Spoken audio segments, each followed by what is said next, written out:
வெளிப்படுத்தல் 6ஆம் அதிகாரம். ஆட்டுக்குட்டியானவர் முத்திரைகளில் ஒன்றை உடைக்கக் கண்டேன். அப்பொழுது 4 ஜீவன்களில் ஒன்று என்னை நோக்கி, நீ வந்து பார் என்று இடி முழக்கம் போன்ற சத்தமாய் சொல்ல கேட்டேன். நான் பார்த்தபோது இதோ ஒரு வெள்ளை குதிரையைக் கண்டேன். அதன் மேல் ஏறி இருந்தவன் வில்லை பிடித்திருந்தான். அவனுக்கு ஒரு கிரீடம் கொடுக்கப்பட்டது. அவன் ஜெயிக்கிறவனாகவும் ஜெயிப்பவனாகவும் புறப்பட்டான். அவர் 2ஆம் முத்திரையை உடைத்தபோது 2ஆம் ஜீவனானது, நீ வந்து பார் என்று சொல்ல கேட்டேன். அப்பொழுது சிவப்பான வேறொரு குதிரை புறப்பட்டது. அதன் மேல் ஏறி இருந்தவனுக்கு பூமியில் உள்ளவர்கள் ஒருவரை ஒருவர் கொலை செய்யத்தக்கதாக சமாதானத்தை பூமியிலிருந்து எடுத்து போடும்படியான அதிகாரம் கொடுக்கப்பட்டது. ஒரு பெரிய பட்டயமும் அவனுக்கு கொடுக்கப்பட்டது. அவர் 3ஆம் முத்திரையை உடைத்த போது 3ஆம் ஜீவனானது, நீ வந்து பார் என்று சொல்ல கேட்டேன். நான் பார்த்தபோது இதோ ஒரு கருப்பு குதிரையை கண்டேன். அதன் மேல் ஏறி இருந்தவன் ஒரு தராசை தன் கையிலே பிடித்திருந்தான். அப்பொழுது ஒரு பணத்துக்கு 1 படி கோதுமை என்றும் 1 பணத்துக்கு 3 படி வாட்கோதுமை என்றும், எண்ணெயையும் திராட்சை ரசத்தையும் சேதப்படுத்தாதே என்றும் 4 ஜீவன்களின் மத்தியிலிருந்து உண்டான சத்தத்தை கேட்டேன். அவர் 4ஆம் முத்திரையை உடைத்தபோது 4ஆம் ஜீவனானது, நீ வந்து பார் என்று சொல்லும் சத்தத்தை கேட்டேன். நான் பார்த்தபோது இதோ மங்கின நிறமுள்ள ஒரு குதிரையை கண்டேன்.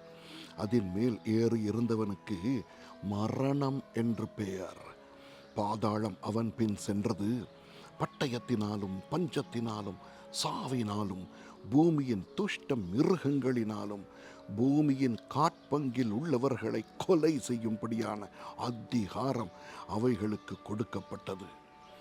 அவர் 5ஆம் முத்திரையை உடைத்த போது தேவ வசனத்தின் நிமித்தமும் தாங்கள் கொடுத்த சாட்சி நிமித்தமும் கொல்லப்பட்டவர்களுடைய ஆத்துமாக்களை பலிபீடத்தின் கீழே கண்டேன். அவர்கள், பரிசுத்தமும் சத்தியமும் உள்ள ஆண்டவரே, தேவரீர் பூமியின் மேல் குடியிருக்கிறவர்களிடத்தில் எங்கள் இரத்தத்தை குறித்து எதுவரைக்கும் நியாய தீர்ப்பு செய்யாமலும் பழி வாங்காமலும் இருப்பீர் என்று மகா சத்தமிட்டு கூப்பிட்டார்கள். அப்பொழுது அவர்கள் ஒவ்வொருவருக்கும் வெள்ளை அங்கிகள் கொடுக்கப்பட்டது. அன்றியும் அவர்கள் தங்களைப் போல கொலை செய்யப்பட போகிறவர்களாகிய தங்கள் உடன் பணிவிடைக்காரரும் தங்கள் சகோதரருமானவர்களின் தொகை நிறைவாகும் அளவும் இன்னும் கொஞ்ச காலம் இளைப்பாற வேண்டும் என்று அவர்களுக்கு சொல்லப்பட்டது. அவர் 6ஆம் முத்திரையை உடைக்க கண்டேன். இதோ பூமி மிகவும் அதிர்ந்தது. சூரியன் கருப்பு கம்பளியைப் போல கருத்தது.